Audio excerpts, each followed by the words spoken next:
با تشبث شورای حرکت وحدت ملی و احیای تاجیکستان در ولایت سوخت در بینای مرکز تحصیلات علاوگی مرکز ولایت محفل علمی ادبی در موضوع آب منبع حیات بخشیده به 10 ساله بین المللی عمل آب برای رشد استوار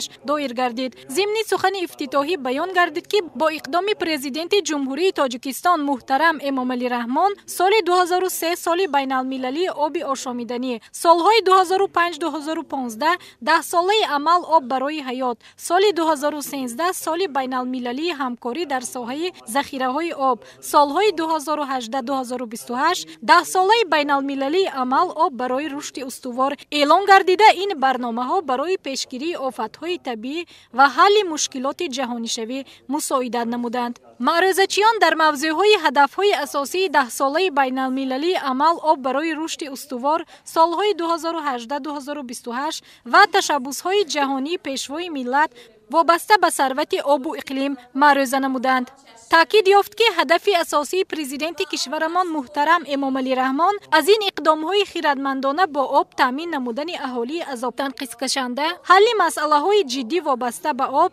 که همگان را به صرفه‌کاری دعوت می‌کند.